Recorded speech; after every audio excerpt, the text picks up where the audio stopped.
Some of you may know that I coordinate a number of databases for JewishGen.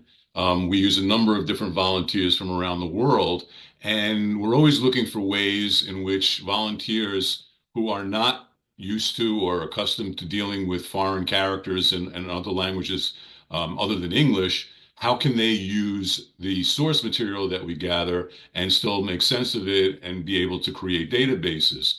So there are a number of tools out there, and certainly everybody has been hearing about AI and the potential of AI. And so, what I wanted to do in this little session was just to show you how easy some of these are to use. For those of you who may be, a little bit frightened of it, or not sure about how it works and all that, it's very easy to use. But I also want to show you some of the results that you can get. And so we'll see some of the pros and the cons of using these tools as they currently exist. So what I did was I started with a headstone photo, all right? And I purposely picked the photo that I could read without any problems. It's pretty legible. And the first tool that I want to show you is one that you probably already know about, but that's Google Translate. Now, just because a lot of people know about Google Translate, I wasn't going to spend any time on this, but what I found was that a lot of people do not realize that you can upload an image to Google Translate. It doesn't have to be text. So if you see the second little tab here on the top, you can literally drop and drag a photo into Google Translate and just press to do it, and you will get back the original photo that you put in with the translation that you asked for. Now, Google Translate goes from one language to another, so I put from Hebrew to English, and it's very difficult to read here, so I made it larger. But what it did was it just wrote over where the Hebrew was, and it gave me English. Now, let me read to you what it says, this stone says. Ishtalov, I love you. The creatures of the mouths gave everything to the poor. Asking for help, his day is not in time. His wife and daughters are crying on stage. Days and nights of death and mourning, right from the right. On the first day of the fifth year, he made you. Father, the one who finances the year, will sail to Peck. Isn't that nice? Maybe. I have no idea what any of this stuff means. This is all in English, and yet it's total gibberish to me. And so, one of the things that you realize straight out is that the responses that you're getting from some of these tools may or may not be accurate.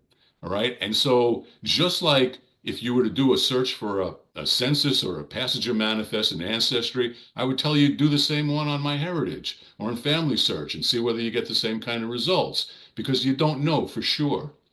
So this brings us this, and this has been around for a long time, Google Translate. But now let's talk about these new AI models that we have.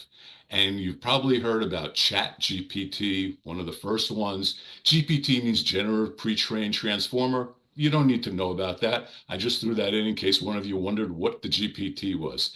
But in the bottom third of this little chart, you see the more common ones. You've got one from Microsoft, you've got one from OpenAI, and you've got one from Google. There are plenty of other ones. These AI models do a lot of things other than research, but we're just going to look at some of the research tools and show you what you can do with that. Let me make this very simple. What is the magic that these things are doing? If I gave a headstone to somebody who's been doing headstone translations for maybe 2 years or 3 years, and then I gave the same one to somebody who's been doing it for maybe 25 years or 30 years, I would expect I would get better results from the one that's been doing it for 30 years, more experience, right? Why are they giving you better information? Because they've seen more cases. They've seen more examples. They know what to expect when they see certain writing. Well, that's the idea behind what they call these large language models. They have just tremendous databases of previous knowledge, previous examples. And so when you're feeding it something and asking them to do a translation or an analysis, it's comparing what you're giving them to all of these other models, all of this other data that they have stored. And that's where the magic comes in. But let's take a look. Now, you can ask it any way you want. The instructions that you give it are called prompts, right? Everybody's got to have their own lingo. So in these AI tools, a prompt are just basically written instructions. The literature tells us that there are four basic parts of a good prompt, a well-written prompt. The first one is the role. Tell the tool how you want to approach the request. So if I'm going to give them a question about something in genealogy, then I want them to approach it as a genealogist. So right away, they should be in the frame of mind that I'm looking for genealogical types of data. The second thing that I want them to do is I want to tell them what my task is. So translate the attached headstone engravings into English and be specific. If I don't say into English, I might get something translated into some other language. The third part is what am I looking for? What are the requirements? So I wrote identifying any surname, given name, date of birth, date of death, location, or other genealogical information. It's always good to throw in that other at the end, and you never know what might come back. And then finally, how would you like that information to be given back to you? Do you want it in a table? Do you want it in a spreadsheet? Do you want it in a graph? You can tell it anything you want and see what happens. So the first one I went to was Chat GPT. And it's a very simple screen. You can download this for free. There are limitations on how often you can use it and the amount of space that you can take by uploading information, but it kind of like refreshes itself after a day or so, and you just upload your information and your question, your prompt, and so in the space that said ask anything, I uploaded the picture of the headstone, and then I put in the prompt that I just wrote in the previous screen, and then I pressed analyze, and this is what Chat GPT gave me back. This is all Chat's work on the right. I put the picture on the left just so you could see it as a reference.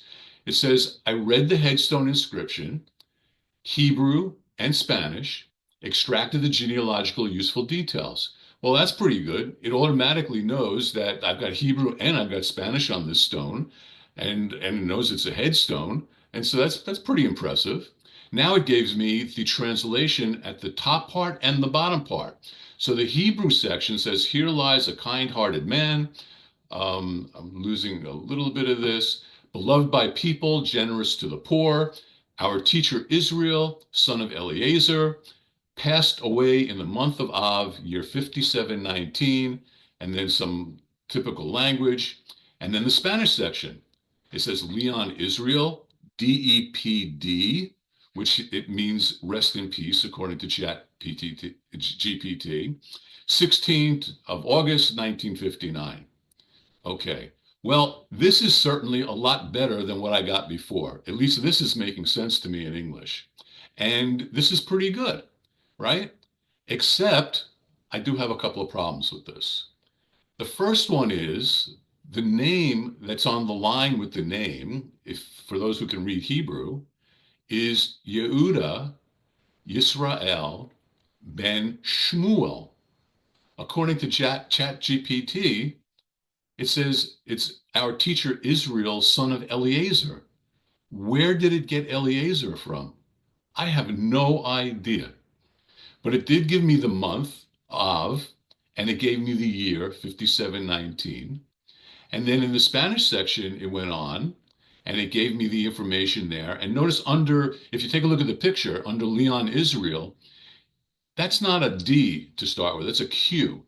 But according to ChatGPT, it sees it as a D. All right. So it went on. It says no place of birth or death is engraved on the stone. No birth date is shown. It's answering the questions I asked. Right. This is what I asked them to give me. Now they're telling me it's not like I forgot it. It's just not there. The father's name, Eliezer, is given in Hebrew, very valuable genealogically. I totally agree. It is very valuable genealogically. It would be even more valuable if it was the right name, right? I created an Excel ready table with separate columns for names, dates, relationships, and notes. You can download it here. And so I can. And then I would have that. I could manipulate it any way I wanted. And then it even asked me, without me asking it, said, if you'd like, I can next convert the Hebrew death date to the exact Hebrew calendar day and add that as another column. And I'm thinking, well, that would be really nice, but how are you going to come up with the exact Hebrew death date when I don't have a date? I'm not quite sure what it was going to give me. But this is what I got from Chat GPT. Then I went to Gemini and I figured, well, I want to test them against each other. I'm going to use the same source information. So I did the same thing. I uploaded the picture and I uploaded the same prompt. And this is what Gemini told me. This image shows the headstone of Leon Israel featuring inscriptions in both Hebrew and Spanish. Again, very good. It recognizes the headstone. It's got two different languages on it. Adds this little, it's a poignant memorial that emphasizes his character and the suddenness of his passing.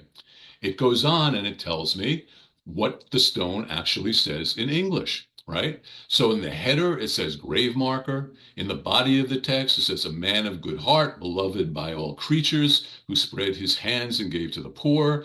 Shmuel departed this life before his time. His wife and daughters weep bitter tears for the death of the Honorable Mr. Judah Israel, son of Shmuel, may his light shine, passed away on the day of 22 Av in the year 5719. Okay, so the body of the text is somewhat similar to what ChatGPT gave me.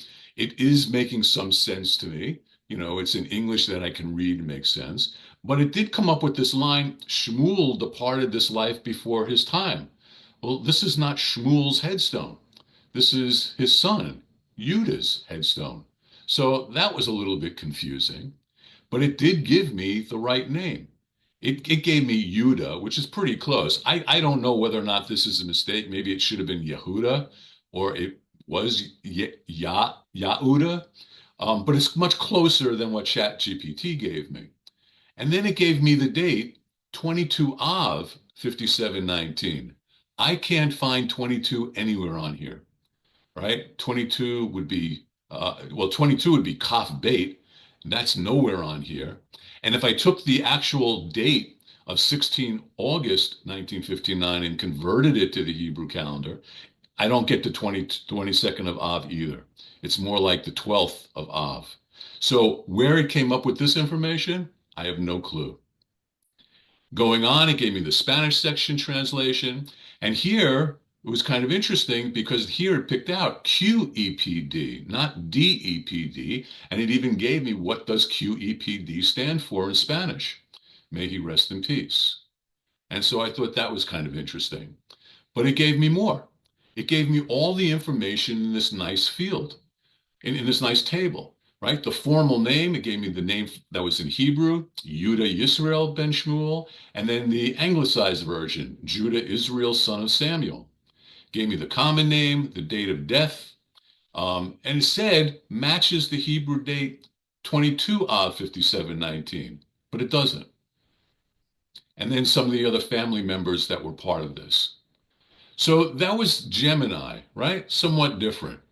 But what if you have something like this, right? This is a register, a birth register recording for someone named Abram Bialystok. What could they do with this kind of a document? Let's try it. I took it, I uploaded it into Gemini since I was having a little more luck with Gemini, and I just said translate. I didn't even write out a whole prompt, just translate. The first thing it does is an analysis of the document itself. And it tells me this document is a formal birth record, specifically a Jewish civil registry entry from 1853, written in 19th century Polish. It follows a standard legal template used in the Russian partitioned areas of Poland. If I didn't know any of this beforehand, that's all pretty interesting information, right? So now I know why it doesn't look like a register I might think about, and I know the language that it's written in, and it's clearly identified as a Jewish civil registry entry. Then it goes on, right? Just from the question I said translate, it gave me this entire table with the registration date. You see April 3rd and 15th, which is a little strange. It gave me the location, the name of the child, the birth date. Again, I got two dates there, the 23rd and April 4th. And then all these other people that were mentioned within the document. I have to tell you, I did run this in ChatGPT, and I found that Gemini gave me much better information than Chat did. Because here, the name of the town, Shrensk, was spelled the way the town's name is actually spelled. And the surnames that it gave me for these other individuals is much closer to the surname spellings that I use for all the others. In Chat GPT, it gave me more of a phonetic name for for the town name, and it gave me different surnames for the individuals, which I know are just not correct. So Gemini did a much better job in coming up with this table. And then after this table, where it extracted all this genealogical information, it gave me a pure translation of the entire text of that document, which I thought was pretty good, that I could take a look at in case maybe there was something in there that I wanted to pull out that it didn't give me. And then finally, under this full translation, remember those two dates I showed you? It says you'll notice two dates for the birth and registration, March 23rd, April 4th. This is because Poland used the Julian calendar, old style, and the Gregorian calendar, new style, simultaneously during this period. The first date is Julian and the second date is Gregorian. So without even asking about what potentially looked like some kind of a discrepancy, it gave me a note as to what it thought maybe people would be asking, why are you giving me two dates for the date of birth? And if you're not sure about calendar dates, we have one of our videos in the YouTube library is all about the transfer from the Julian to Gregorian calendar and the effects of dual dating on documents. And then the last thing it asked me here, would you like me to help you look for more records related to the Bialystok family in the Schrenk region? Well, yeah, sure. Why not? Right? Take advantage of whatever it's going to be able to tell you. So, in summary, I came up with 6 things for you to consider. The first one is use more than one AI tool because likely you're going to get different responses.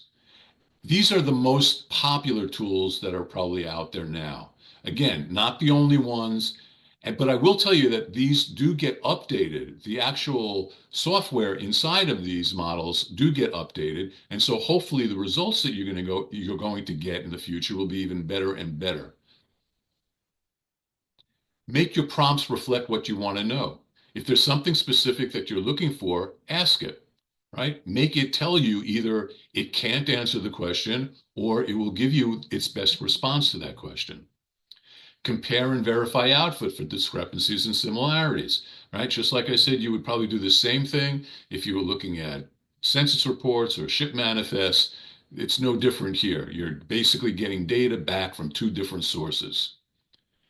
And then if you've got some other documents that you've already had translated, maybe throw them in here. See whether or not they come back with the same information you were under the impression that it said. Maybe you'll find something interesting that you didn't expect was there. And then finally, I just put in, you're only limited by your own imagination. You can put anything you want in here. Think about how you could best use these tools to help you in your research. Play with them, right? You can't break them, so don't worry about that. But you can see hopefully that they're very easy to use. So what I hopefully have given you is a little bit of encouragement to try these things if you weren't likely going to try them before and see how well they help you. And that is my tip of the month.